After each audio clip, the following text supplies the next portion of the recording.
Hello, friends, and welcome back to Copy and the Marketing Podcast, where you learn how to write copy that sounds like you but converts better. Something really interesting has come onto my radar recently, and it's that a lot of people think that all words are copy. And I want to remind you, before we get started talking about sales pages today, that there's a difference between content and copy. Content tends to be, it can be visual, written content, it can be just about anything that goes anywhere in your marketing. The copy is the words that are made to convert. So as we talk about sales pages, we often think about sales pages as like they're these big complicated things that we have to write before a launch, but once they're written, we just set them and forget them. And then we can relaunch or we can drive traffic to a sales page and then it'll just sell for us. And that, of course, is my goal. My goal when I write for my clients or when I'm helping people write is to make the sales process simpler. That's for a lot of reasons. I want the sales process to be simpler for you so that you can run a business with less friction.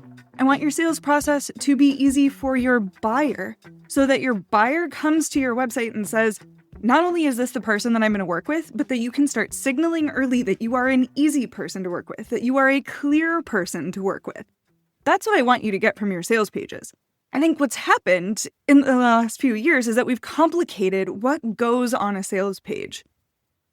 We've seen other people's sales pages, we've purchased from sales pages, so we think that we need some full flow or an outline. And when we think we need something on a sales page but don't know, what this leads to is really crappy templates that are trying to do it all. When what your people might need is just a simple sales page telling them what it is, why they should want it, and how to get it. And I talked about this back in episode 14, about what needs to go in your copy in general is really the only thing that you need there is what your people need to know to buy. But if you're launching this year and you're planning on a sales page refresh, I want you to listen to this before you touch anything. You can go back to episode 14 if you want to, but in this episode, I am going to simply talk about what is a sales page, what goes on it, and I'm going to talk about that in two ways, both from a tactical perspective and an emotional perspective. So if you already have a sales page or you're sitting down to write one soon, listen to this. We're going to talk about the 3 key areas to help make sure that your sales page actually freaking converts and how to build around that so that we're starting with the sale in mind. So first up, what is a sales page? Sales page is usually a page that lives somewhere on your website. It has its own URL, so it'll be www.yourthing.com/youroffer. It's usually dedicated to one service, one offer, one program, course, or singular service. It differs from a services page, which is typically the page on your website. So if we look at the top of your website, it probably says home, about, services, and contact. It differs from that services page in that it's dedicated to one service rather than talking about all of the services that you offer. It also differs from an opt-in page, which is a page that would typically be pretty short, sometimes not even more than one scroll, where people would opt in to learn more about what you do or get a free thing. So a sales page, in conclusion, sells something of monetary value and it sells one single thing, which means there's going to be one single call to action throughout the page is to buy that one thing. We can assume that from a sales page, we are going to your checkout page that will only let us buy one thing, right? So that's what a sales page is. What does it need? There are 3 key areas that I want to talk about today because these are the 3 things that people want to know when they come to your sales page. Is the above the fold, that's telling people what it is, why they should want it, and how to get it. We'll come back to this. Second thing is they want to know what the solution is that you're offering. They want to know what makes this the thing that they need. So that's thing number 2. We have above the fold, problems that lead to solutions, and 3, they need to know what they're getting as far as what they're going to spend to get it. So let's back up and talk about it. What needs to go in your above the fold? First of all, your above the fold is the first scroll of your web page, of your sales page. This is what people see when they land on your sales page, when they type in that www./yourthing, right? The above the fold is the first scroll. And in that first scroll, right when they land on the page, before they touch anything, they need to know 3 things: what they're getting, why they should want it, and how to get it. That how to get it is a call to action button. Every single one of your sales pages should have a call to action button above the fold. I get pushback on this occasionally because people will say, Sam, they don't come on this page and then suddenly spend $5,000 with me on this coaching program. You're probably right. The more expensive your thing is, the more people tend to think about it, which means that they're going to come back to your site. They're going to look for more information. And if they are coming here to buy from you, you need to make that as easy for them as possible. You need to make the message clear that this is a page that is going to sell you something. And here's how you can get it. So that's your call to action button. The other two things that you need above the fold are to tell them why they should want it and how to get it. This can be really simple. Let's make something up here. Let's say that you are selling a course for people who want to get really good at Canva. So you might say, the 3-week Become a Canva Expert course. Great, that's what it is. Why they should want it? Start doing your own visual marketing in 3 weeks or less. Start doing your own visual marketing that calls in clients, feels easy and on brand. That's why. You're telling them what happens as a result of them having your thing. This isn't that the goal is to buy something, because their goal is not to buy something. Their goal is to experience a transformation as a result of working with you. So again, above the fold, we need to tell them very simply what it is, why they should want it, and how to get it. That's going to be your heading, your subheader, and your call to action button. Typically, we're looking at 40 words or less, because what you want people to do is get on this page and decide immediately, is this for me? If so, they're going to buy in. They're going to start scrolling. If it's not for them, they're going to bounce out, and that's okay. You want to captivate the right people right away, because people's attention spans are wonderfully short. So let's save them time and, again, signal to them that you are easy to work with by giving them the details that they need right away. Then, we do need to talk about problems. And you'll hear me say in my other episodes that we don't want a sales page to be fully problem-focused. And here's what I see people do wrong, is I will go to a sales page and it'll have a decent above the fold. It'll say, join the program or do the thing. And I start scrolling and it starts talking about how everything is overwhelming. Everything is hard.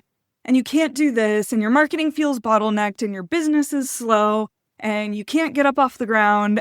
And we just scroll, and it's problem after problem after problem.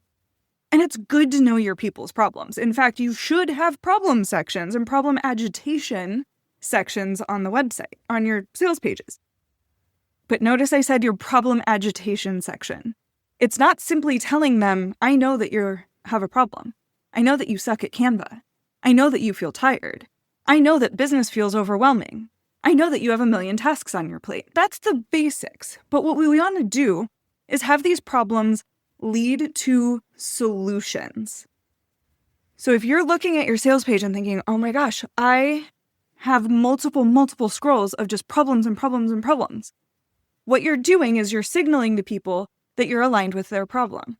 However, I encourage you to look at these problems and think, what are the ones that I have a unique position to solve?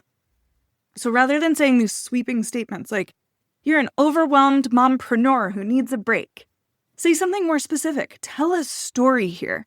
Really twist the knife and give them hope on the other side.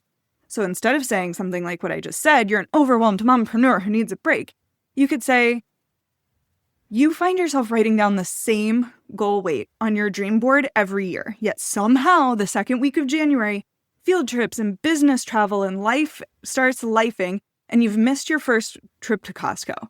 You feel like you've already failed because you didn't do your meal prep. You didn't fail, you just needed a system that works for you. See how that's so different? An overwhelmed mompreneur who needs a break, that could have been for any solution. But with this one, we've started to frame up that this is really what this problem looks like. This is what you're experiencing that is an outside thing. What you're experiencing emotionally is feeling like you've failed, and starting to line up the solution that I have a system that's going to work for you. So rather than multiple scrolls of problems, and we could continue to pontificate about more problems in this situation, depending on what the product is, how it's going to be delivered, how far away the audience is from understanding the solution. But that's just one example of how we can be really specific in our problem section to make sure that we are leading people to a solution. So that was thing number 2. Remember, on your sales page, you need a few things. You definitely need a really rock solid above the fold section where we tell people what it is, why they should want it, and how to get it. Then, maybe in the next scroll, maybe 2 scrolls down, we start naming problems and how there is hope on the other side. We start taking problems and moving them towards a solution. Then, what do people want to know? You have them so amped up. You are following this flow where you told them what you have, then you really dug in there, and you started to describe their problems, and you started to describe what the solution is, what they could possibly have, what this could feel like on the other side. So you're letting them ride this high. We want to follow this flow throughout the sales page. We don't want to keep bouncing back to the problems. Once we've named it, we want to tell them all of these amazing things that they're going to get. And then their next natural question is going to be, great. How?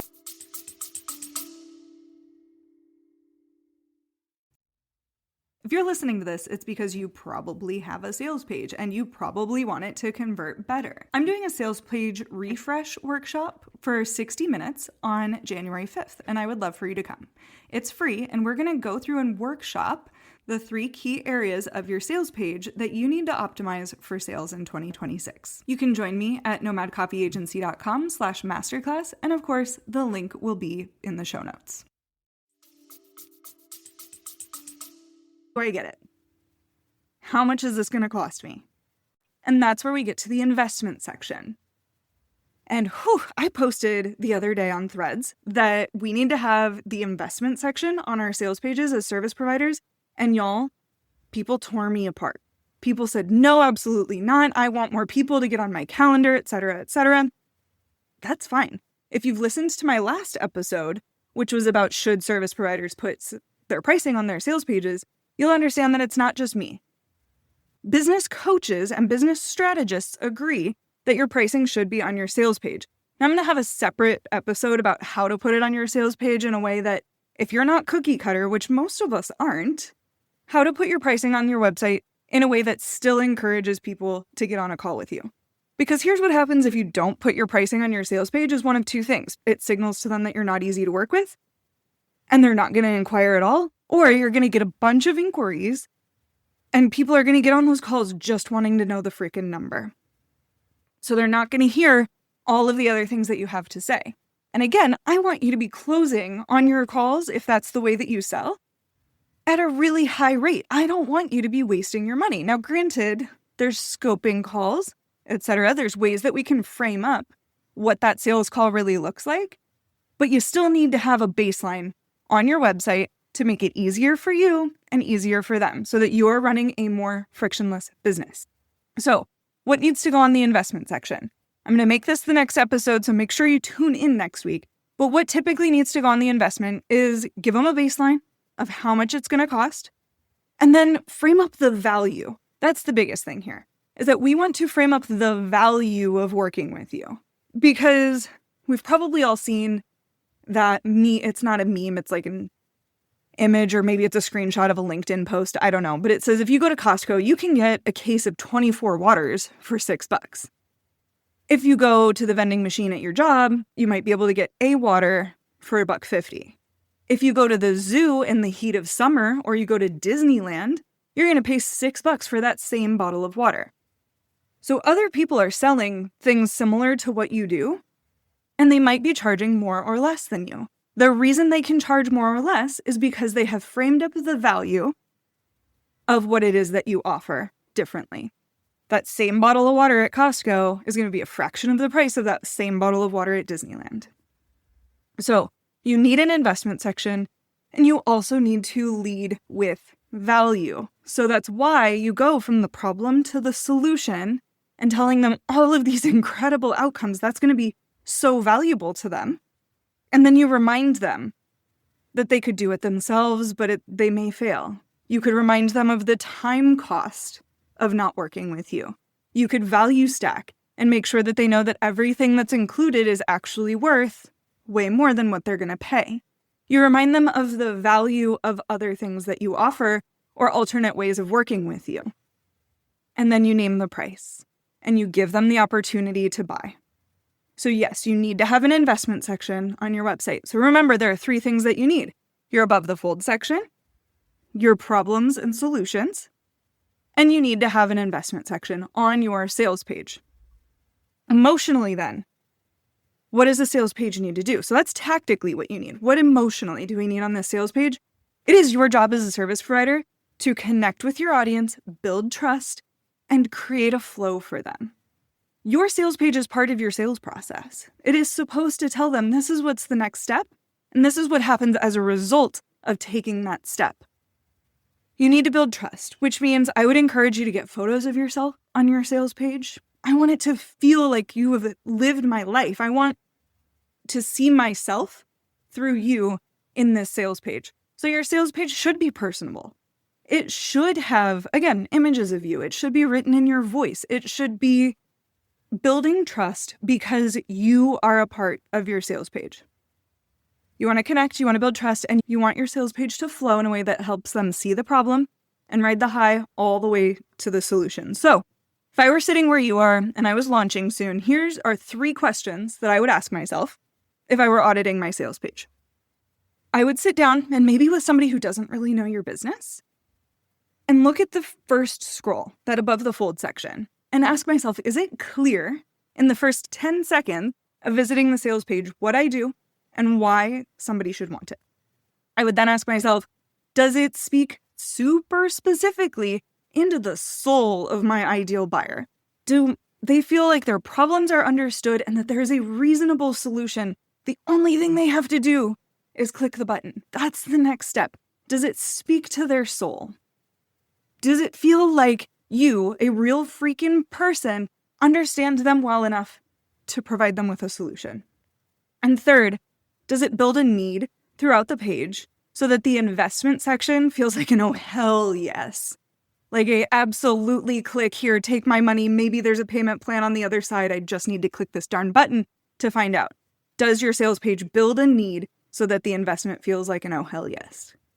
Of course, there's nuance to this as well. Sometimes we're selling services that are a quick service, it's $200. Sometimes we're selling services that are $20,000 year-long investments. For those bigger investments, you probably need more on your sales page. Those problem sections might be longer. The solutions might go more in depth. We might talk about every single thing that's presented in every single module. There's nuance to every sales page. But ultimately, you're going to need those 3 things. You're going to need a great above the fold that hooks people in and keeps them reading. You're going to need an investment section, and you're going to need to understand their problems and solutions. If you feel like this is really overwhelming, I get it. That's fine. That's what I do for a living. That's why there is a need and a value to what I do, right? So if you want to hand this over to someone, I encourage you to go to the show notes, get on my calendar, or go to nomadcopyagency.com/contact. That's where you can tell me a little bit about what you have on your plate, and we can talk about what it takes to solve it. Again, I will always be pricing transparent. It is a minimum of $2,500 to do a project, for me to do a done-for-you project. This comes back to that pricing is going to change depending on what your needs are. But if you also would prefer support in a done-with-you capacity, that's where Copy on Demand comes in. You can go to nomadcopyagency.com/copy on demand. The link to that is also going to be in the show notes. Or if you're just getting started, grab the opt-in copy bot. That will write the above the fold section for you as long as you have a ChatGPT account. That is also linked in the show notes. If you have questions about what goes on your sales page, y'all, it is me in the DMs. It is me handling my email. So if you have questions, feel free to reach out. Otherwise, I will see you next week where we are going to dig way further into how to frame up the value of what you do when you're putting pricing on your sales page. I'll see you next week.